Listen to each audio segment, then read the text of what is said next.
everybody, here with an update on the resilient Jenkins, the beautiful, amazing, resilient Jenkins. Drew the Tortoise, he went and he turned 137 years old. Basically, she doesn't want to be with no one else in this world.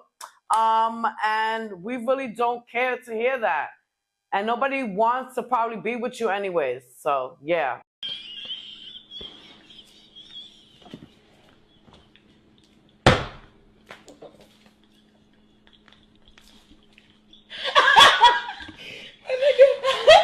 Stephanie posted a video called, quote, Evening Reset. And in this video, she showed herself cleaning up the motel room. I low-key feel like I talk about the same thing in my videos, so let's talk about something else. And if you're new here, hello, my name is Stephanie. I'm a mom of 5 who's currently living in a motel with my family of 7. All right, let's talk raw, authentic moment for moms. Y'all love it when I use that word. Authentic. But I come to the realization this summer that if I want my kids to have a little bit of a packed summer, it might just mean I don't get to be in quite a bit of those memories. And it sounds selfish even saying it like that, because like you want your kids to have memories, but like also you want to experience some memories with them. But sometimes when you're broke and you have to budget every single frigging thing, your kids just get better opportunities through friends, through opportunities that you can, you know, that are just for kids. I'm having a hard time functioning on this because my baby's grumpy in my arms, okay? Previously, I would have been the mom that was like, hell no, you ain't going to spend time at your friend's house away from us. It's not something I was ever comfortable with. But I had to realize, like, swallow your freaking pride. If your kids can have this opportunity to have a little fun outside this freaking motel, they should get that opportunity. So while my anxiety may come up with a million reasons when my kid asks me if they can go over to the neighbor's house to have a camp out movie night in a projector movie, like, come on, that sounds like an epic night. I don't want to spoil an epic memory that my kids can have because my anxiety is screaming at me. And on the positive note, it's like tonight I'm 3 kids down, so I can have a little extra me time. Thanks for watching, y'all. Bye-bye now.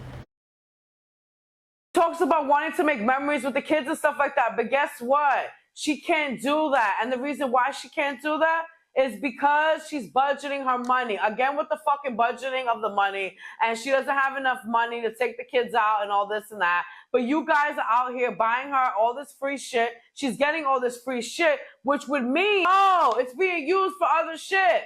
Oh, okay. Oh, showed herself making what the fuck she calls meatloaf. Disgusting.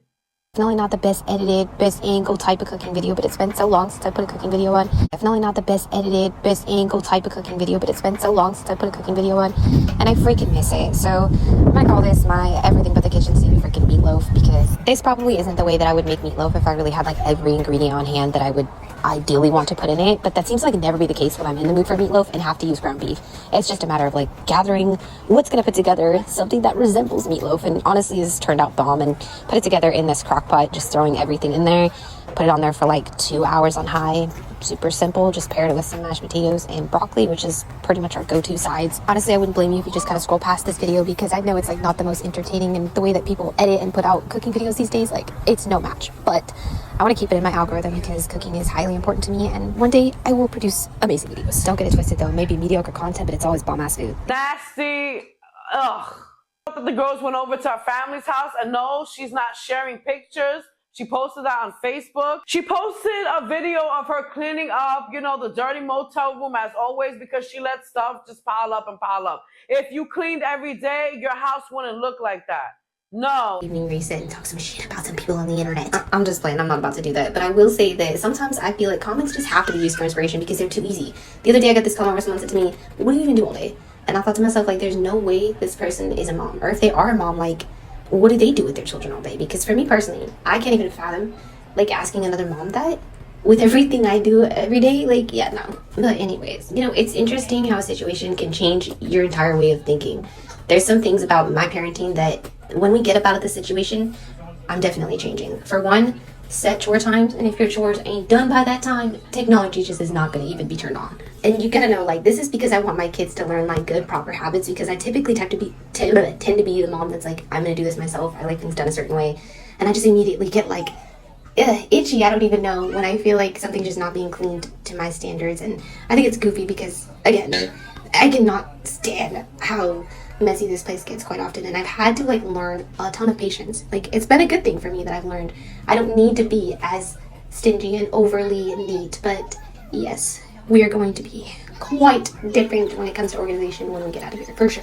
Some other rules that I've decided are going to be like heavy on the absolutely don't cross this fucking line. Awaken your senses. Discover We're not eating in the bedrooms, and since yes, the kids are going to have bedrooms when we get out of here, I want their toys and things that belong in the bedrooms to stay in the bedrooms. I also feel like I've been sort of wrong teaching my kids that it's just on the mom to keep the entire home cleansly when I'm not the only one making the mess. Half the time, it's not me. And what sense of responsibility does it teach my kids for me to just continuously pick up after them when they make the mess? Even though, again, I like things a certain way, but I need to teach them. As well as a bathroom, like ideally we're gonna have 2 bathrooms in the space that we get into, but if we do end up with one again, it needs to be cleaned daily with how many people are using it. Like, come at me if I don't hold these standards, please, because then you can hate on me. I'll hate on myself. Thank y'all for watching. Bye-bye now. In the video, she went and she said she doesn't want to be overly neat. It's not about being overly neat. It's about you being just neat and cleaning up after yourselves. She went and she admitted, that the kids don't listen and stuff like that. And she's going to be stricter on them by giving them chores and telling them a basic schedule and stuff like that of what they have to do, because everything obviously is disgusting. How old are they? And all of a sudden she wants to go and she wants to teach them chores and, putting order in their life now. Like, what the fuck? Stop doing shit for the cameras. Drew went and posted a video content that we've all been dying for. We've all been dying for. We've all been waiting for. Drew went and posted a video.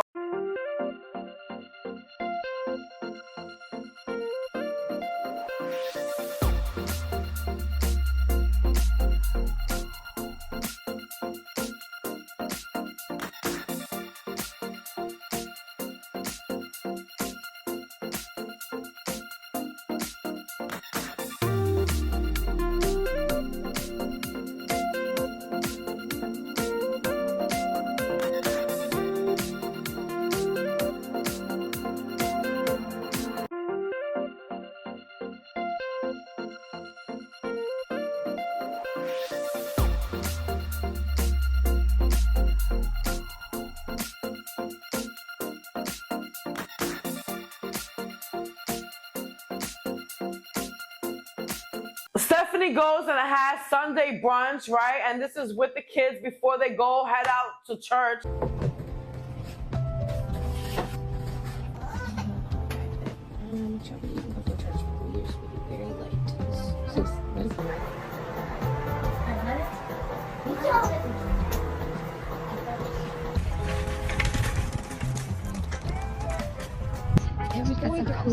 Older setting. Yeah.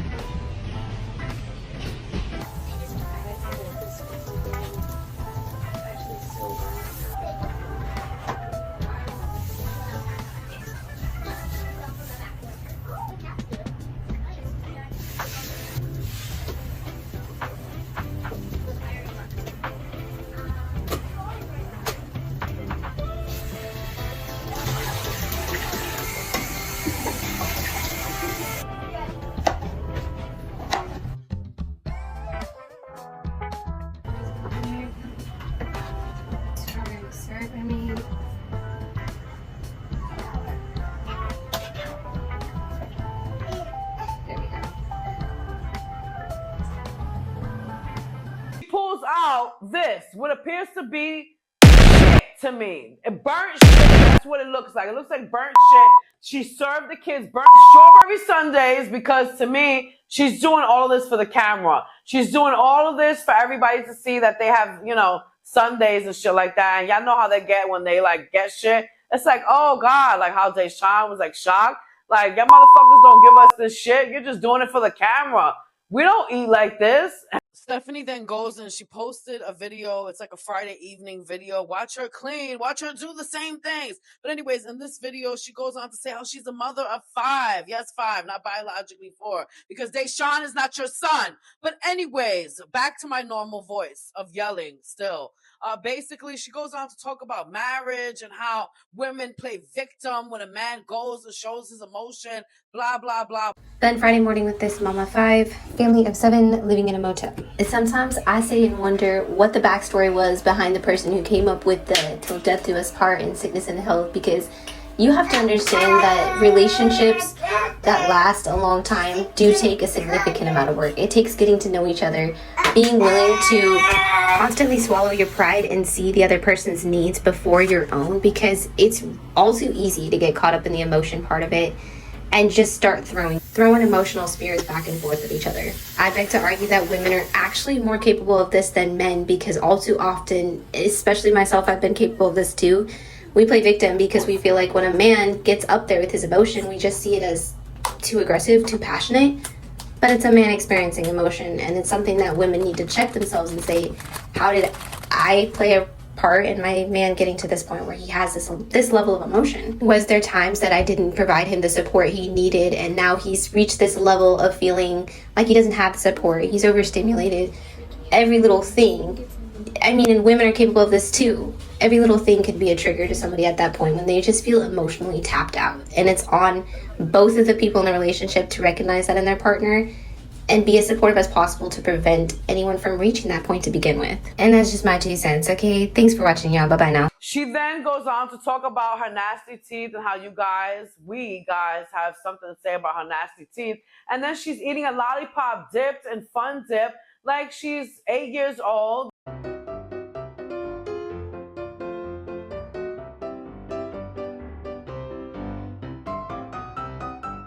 And she stops and she shows us her nasty ass teeth. And she's proud of that, okay? This is a woman, this is a mother of supposedly 5 and not biologically 4. And this is how she goes and she behaves and doesn't know how to use a toothbrush. Stephanie then went and she posted, I'm talking about paragraphs, but it's basically a list of all the reasons why she hasn't taken the kids out to go enjoy summer activities like going to a public pool. So these are her reasons why not. Stephanie says, are you the type to plan days outside or inside during heat waves? I see the benefits of both, but I also think it depends on your family. For us, we mainly stay inside. Ideally, during a heat wave, you're going to gravitate towards water naturally. I think most humans do, which leads to very overpopulated water spots. I have always been cautious in these situations as I see the risks outweigh the benefits of momentary entertainment. Let's try to remember that we don't all need to have the same mindset. It's okay if you don't agree with me. Can you manage to take it in my perspective with an open mind and not judgmental approach? I always try to for others. Yeah, I'm sure you do. And then she goes and says, let's break down, okay, of the reasons to avoid leaving your cool home during a heat wave. Number 1, Stephanie says, most obvious, the increased risk of heat exhaustion, especially in kids. Yes, Stephanie, that's very true. And obviously, that's why you would take them somewhere where they have water, and you also have a car that has an AC in it. Anyways, number 2 on her list of reasons why she hasn't taken the kids to go ahead and do outdoor activities, right?